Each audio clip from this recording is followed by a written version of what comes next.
अधिकारी एवं कार्यकर्ता श्री शरणद्वार जी,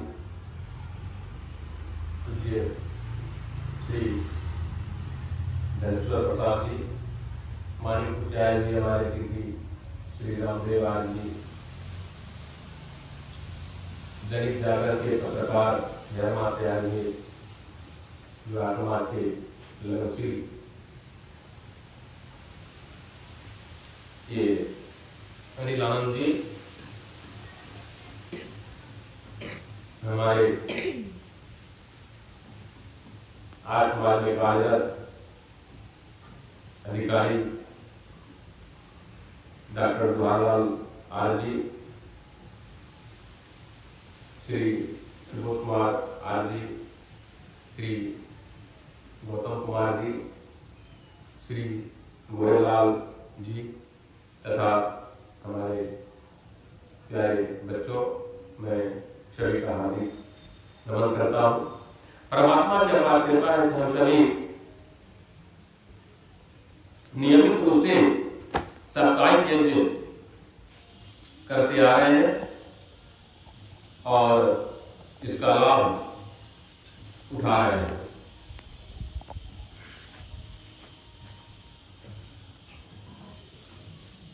आज समाज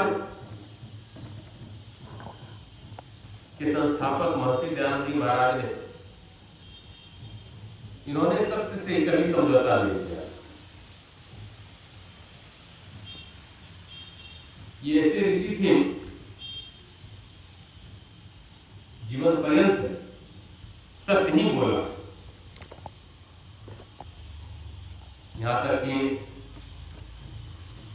इन्हें अनेक प्रकार से कष्ट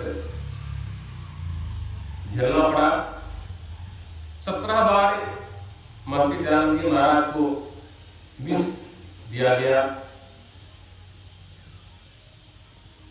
लेकिन इन्होंने सत्य ही कहा। उन्होंने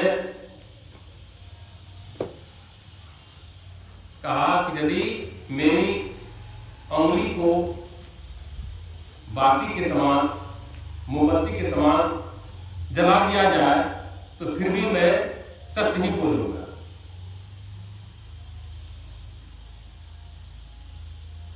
स्वामी जी का मुख्य उद्देश्य था सत्य का प्रकाश करना। सत्य का प्रकाश करना उनका मुख्य उद्देश्य था।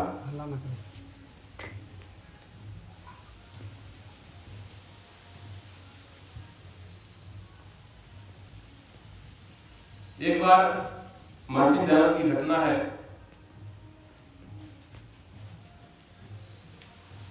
स्वामी सर्वानंद नास्तिक थे,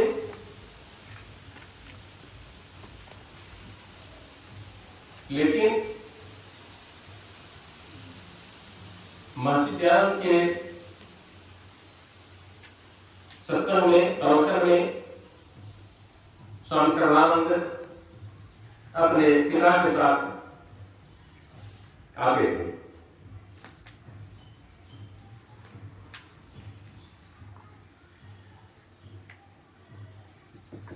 महर्षि दयानंद जी महाराज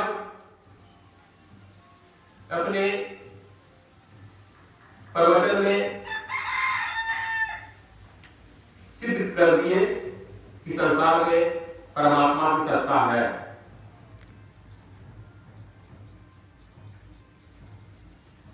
स्वामी सर्वानंद मानने को तैयार नहीं थे, क्योंकि वे नास्तिक थे, वे ईश्वर को नहीं मानते थे।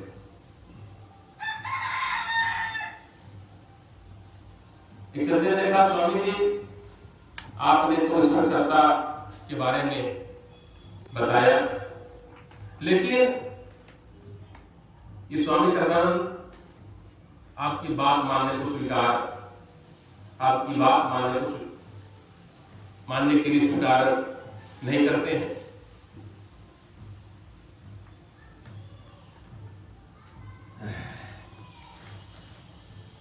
महर्षि दयानंद जी महाराज सरल शब्दों में जवाब दिए कि हम ईश्वर की सत्ता को सिद्ध करने के लिए आए हैं और मनमाना मेरा काम नहीं। मनमाना मेरा काम नहीं है। जब ईश्वर की कृपा होगी वह स्वयं ईश्वर की सत्ता को स्वीकार करेगा। और स्वामी श्रद्धानंद आगे चल करके वे महर्षि दयानंद के परम शिष्य होते हैं, जिसने गुरुकुल कांगड़ी का स्थापना किया। स्वामी श्रद्धानंद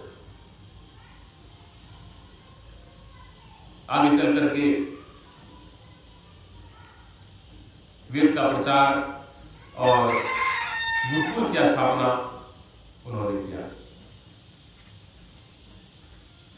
महर्षि दयानंद जी महाराज का प्रभाव ऐसा था कि जो उनके कार्यक्रम में, जो उनके प्रवचन में पहुंचता था, उसे एक न एक दिन ईश्वर की सत्ता को स्वीकार करना ही पड़ता था। कुछ देर के लिए भले वह नहीं माने।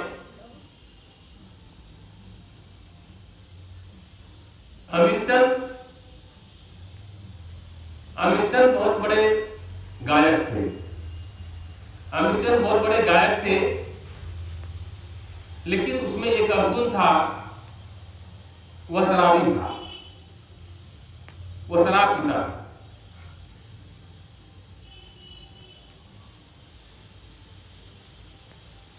यहां तक कि घर में शराब पी करके पत्नी को मारता पीटता भी था।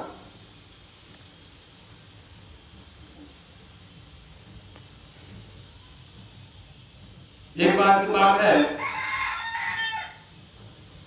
बार बार अमीरचंद के तंग से, अपने पति के तंग से उनकी पत्नी गुस्से में आकर के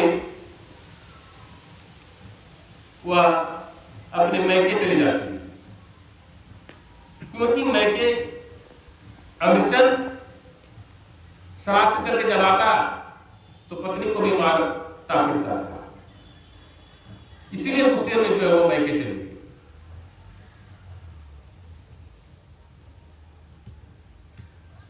अमीरचंद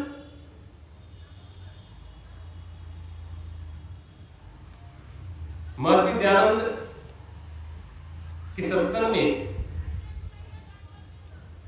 एक बार पहुंचा तो स्वामी जी को पता था कि अमीरचंद जो है ये बहुत बड़ा गायक है, कलाकार है, लेकिन यह शराबी है।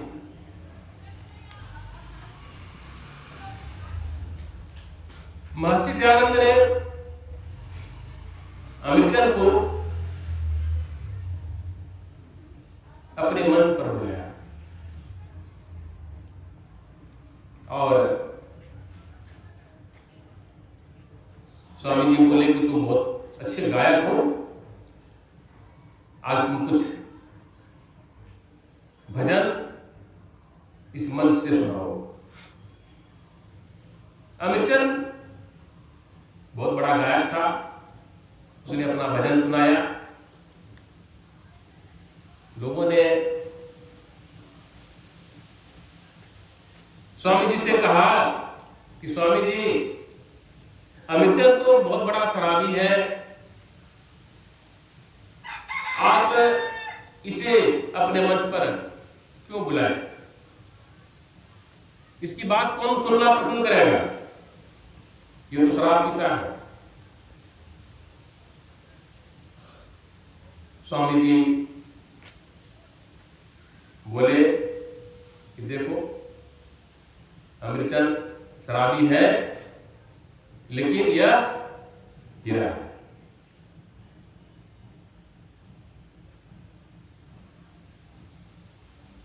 स्वामी जी बोले कि अमीरचंद,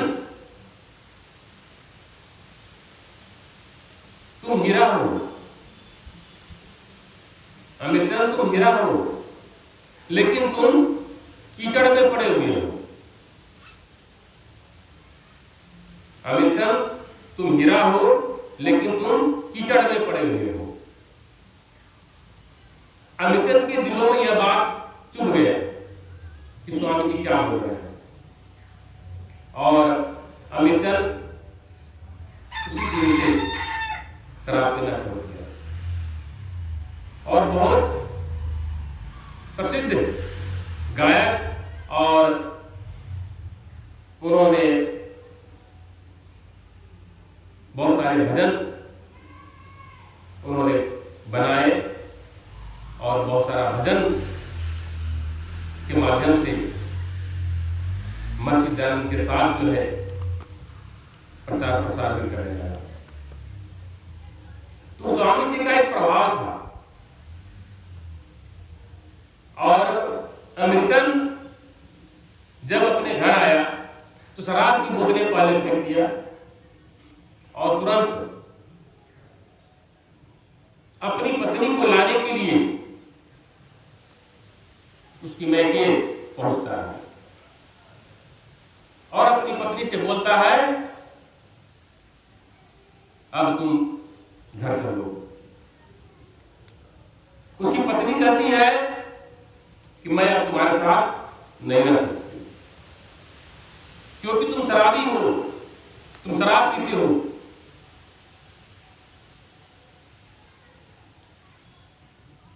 अमीरचंद ने कहा कि नहीं, अब मैंने शराब पीना छोड़ दिया।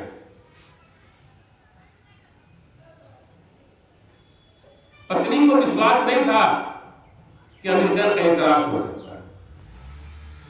अग्नि ऐसा तो कभी हो नहीं सकता, क्योंकि तुम शराबी है, तुम कभी शराब छोड़ नहीं सकता। तब देखो देवी, एक बात के ऊपर विश्वास करो, भरोसा करो, मैंने शराब पीना छोड़ दिया। उसकी पत्नी उसके कहने पर अपने ससुराल को अमीरचंद के घर वो आती है और देखती है कि शराब की एक भी बोतल नहीं है और अमीरचंद शराब पीना भी छोड़ दिया है।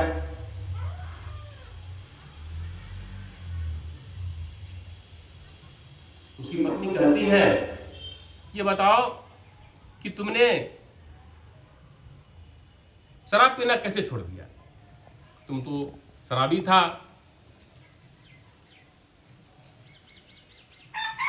अमीरचंद कहता है, देखो, एक सन्यासी का प्रवचन प्रतिदिन होता है, मैं उसी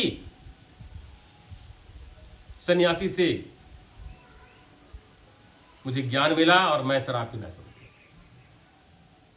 उसकी पत्नी कहती है, तुम मुझे उस स्वामी से, उस सन्यासी से मुझे मिलाओ, वह कहाँ है? अमीरचंद जो है अपनी पत्नी को ले जाता है और स्वामी जी से मिलवाता है। उसकी पत्नी स्वामी जी के चरणों पर गिरती है और कहती है, स्वामी जी, आपने हमारे जीवन को बदल दिया। मेरा पति शराबी था। स्वामी जी ने कहा, देखो, जब ईश्वर की कृपा होती है तो आदमी स्वयं सही रास्ते पर आ जाता है। इस तरह स्वामी जी का प्रभाव था। स्वामी जी ने कभी सत्य से समझौता नहीं किया।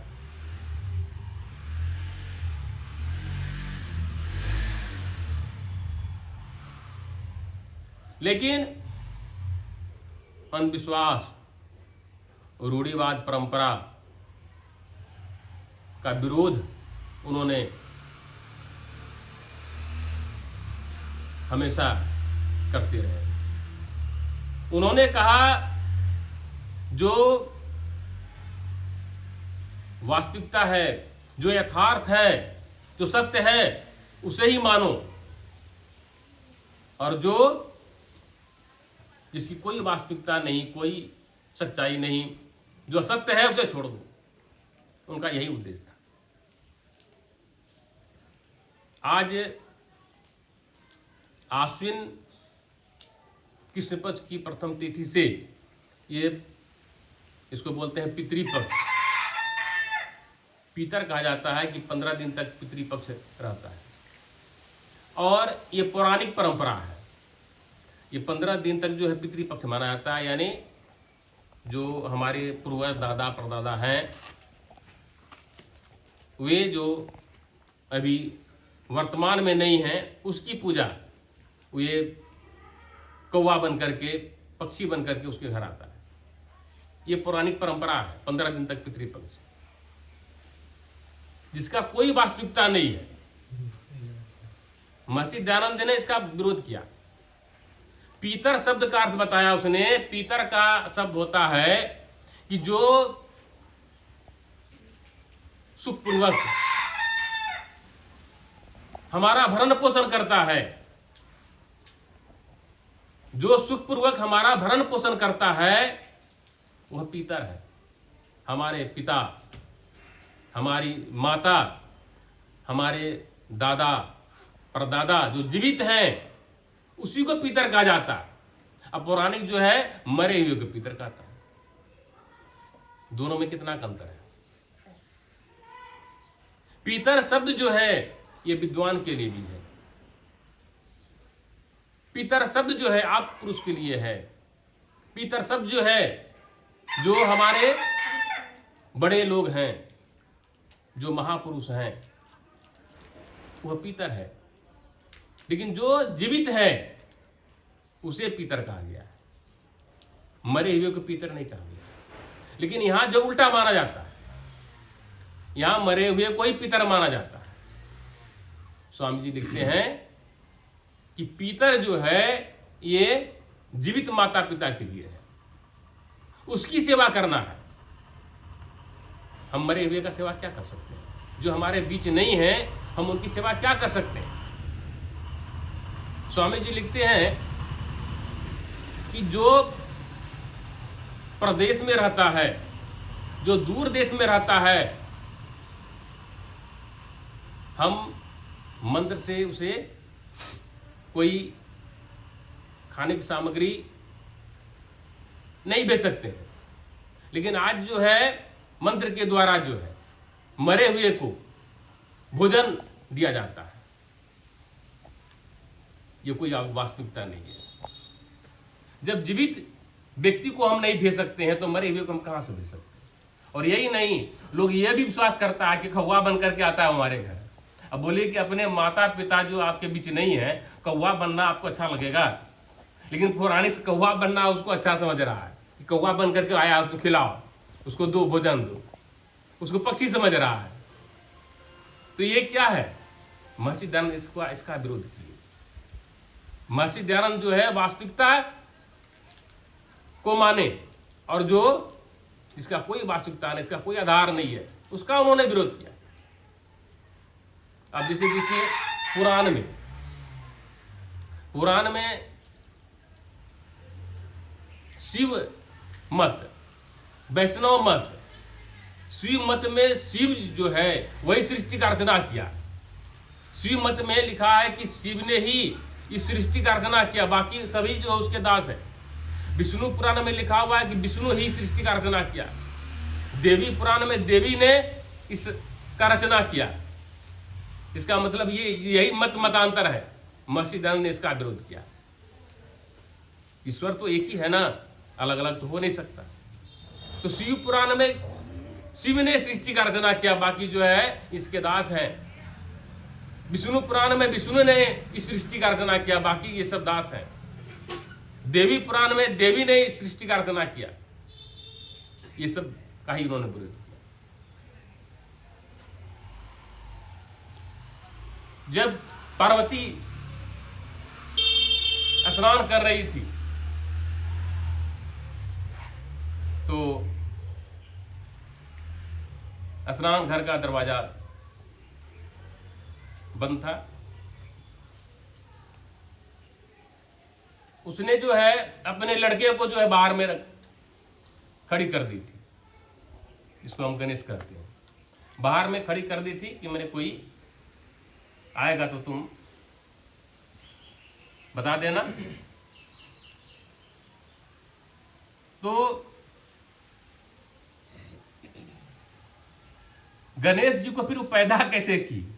गणेश जी को पैदा की वो पार्वती अपने महल से, अपने मैल से वो पैदा करके वहां खड़ा करती है, अपने हाथ के मैल से जो है, ये पौराणिक कथा है कि अपने मैल से जो है हाथ रगड़ती है तो गणेश जी पैदा हो गए, और गणेश जी को वहां खड़ा कर देती है जब वो स्नान कर रही थी। तो जब शंकर भगवान आते हैं तो देखते हैं ये कौन सा बालक है, तो उनको गुस्सा हुआ तो उसका गला धड़ से अलग कर दिए अपने त्रिशूल से। जब पार्वती बाहर निकलती है तो क्यों आप ऐसा किए, ये मेरा पुत्र था। तब उनको अफसोस होता है, तो फिर जो है एक हाथी का जो बच्चा होता है उसका सूंड ला करके उसमें जोड़ देते हैं। तो वही गणेश जी का पूजा हम सभी करते हैं। तो ये प्रकृति के विरुद्ध है, ये प्रकृति के विरुद्ध है, इसका विरोध किया गया। ऐसा तो हो नहीं सकता है। उसका भी सिर जोड़ सकते थे, हाँ, किसी व्यक्ति का, आदमी का जोड़ सकते थे, उसी का जोड़ देते, या उसी का जोड़ देते, उसी का जोड़ देते, जैसे अभी जोड़ देते, हाँ उसी का जोड़ देते। वह हाथी का सूंड जोड़ने का क्या प्रयोजन था, क्या उचित था। और दूसरी बात है, जब हाथ के मैल से यदि गणेश जी पैदा हुए तो फिर दूसरा गणेश जी पैदा हो जाता हाथ के मैल से। ये क्या जरूरत था मतलब जोड़ने जाड़ने का। इसका विरोध उन्होंने किया कि ये जो है ये प्रकृति के अनुकूल ये बात नहीं है। यदि ऐसा होता तो अभी भी होता, ऐसा होता तो अभी भी होता, इसका उन्होंने विरोध किया। अब देखिए कि बजरंगबली उगते हुए सूरज को निकल गए, बजरंगबली उगते हुए सूरज को निकल गए, है कोई बात पूछने वाला यहाँ? लेकिन गणेश जी हैं कि नहीं है? गणेश जी हैं, मतलब है ना, गणेश जी जो गया है। देखिए गणेश जी जो है ना, जितना भी पुराण में जो निकाला लिखा हुआ है ये सब काल्पनिक, समझे ना, इसका यथार्थ वास्तविकता कुछ नहीं है। ये इसका वास्तविकता कुछ नहीं है, वास्तविकता कुछ नहीं है। ये जो है ये काल्पनिक कहानी मनगढ़ंत से बनाया हुआ है, वास्तविकता इसका कुछ नहीं है। पुराण का जो रचना है, पुराण का रचना जो है उसका नाम दे दिया वेद व्यास, जबकि वेद व्यास जो है मैंने वेदों का जो है वो किए हैं, लिपिबद्ध किए हैं। उनके दादा परदादा मैंने वेद को पढ़े हैं, तो वेद व्यास क्यों पुराण को लिखेंगे? तो वो महापुरुष का नाम देकर के जोड़ दिया कि लोग विश्वास करें, विश्वास करने के लिए कुरान का। कुरान, हाँ, अब गरुड़ पुराण, शिव पुराण, 18 पुराण है ना, ये सभी पुराण में सब काल्पनिक है, और उसी पुराण को पौराणिक वेद मानता है, और उसी के अनुसार जो है ये सारा कर्मकांड वो उसी के अनुसार से करता है। अच्छा, किसी वेद में लिखा हुआ है मंगलम भगवान विष्णु मंगलम करोध्वजा मंगलम पुंडरीकाक्ष मंगलायतन हरि? किसी वेद में नहीं है, ये उसका पुराण का ही है, ये पुराण का श्लोक है। वेद का कुछ मंत्र उसके पास है, ऐसा नहीं है, वेद का भी कुछ मंत्र उसके पास है, लेकिन वो ज्यादा जो पुराण को लेकर के मतलब वो कर्मकांड बनाया। और महर्षि दयानंद जी महाराज सीधा वेद से ही अपना कर्मकांड बनाया है, 16 संस्कार उन्होंने वेद से ही लिया है।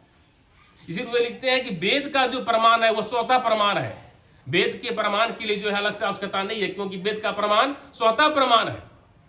और अन्य ग्रंथ जो ऋषिकृत ग्रंथ है, ब्रह्मा से जैमिनी पर्यंत जो ऋषिकृत ग्रंथ है, योग मीमांसा वेदांत निरुक्त अष्टाध्यायी सूत्र, ये सब जो है ये ऋषिकृत ग्रंथ है, वो वेद के अनुकूल उसका प्रमाण है, वो भी वेद के अनुकूल उसका प्रमाण है। यदि उससे वेद विरुद्ध है तो उनका कहना है कि हम वो भी नहीं मानते, लेकिन वो वेद के अनुकूल है। अब देखिए महाभारत में श्लोक जो एक संख्या जो पहले कुछ था अभी कुछ है, तो ये सब क्या है, ये सब जो है पौराणिकों का ही है। तो इस तरह से महर्षि दयानंद जी महाराज का एक ही उद्देश्य था कि जो सत्य है सत्य को ही मानना है, सत्य से समझौता हमें नहीं करना है। तो आज मैंने लोग ये समझता है कि मैंने विरोध, मस्जिद जाना विरोध करते हैं, लेकिन विरोध नहीं, वास्तविकता जो है। अब देखिए कि मैंने इस्लाम में क्या है कि अल्लाह जो है 7वें आसमान पर रहता है, कुरान में ऐसा लिखा हुआ है। अब 7वां आसमान कोई देखा है? 7वां आसमान कहाँ है कहीं मैंने बात पर ये बैठने वाला, इसका उन्होंने विरोध किया। वेद के अनुसार पितृपक्ष में क्या करना चाहिए? वेद के अनुसार है पितृपक्ष है, उसको मानते हैं जो कि हमारे माता पिता जो जीवित हैं उनका हम सम्मान करें, उनकी पूजा करें, उनका श्रद्धापूर्वक भोजन करें, कराएं, खिलाएं पिलाएं, उनको करना है। इसी 15 दिन नहीं, मैंने रोज रोज कीजिए, ये 15 दिन में रोज की बात नहीं, ये कुछ नहीं है, ईमान रोज करना है। जब हमारे माता पिता जीवित हैं तो उनका सेवा हमें रोज करना है। अब मर जाने के बाद हम उसकी सेवा कर नहीं सकते हैं, न उसको हम कुछ पहुंचा सकते हैं, उसका उन्होंने विरोध किया।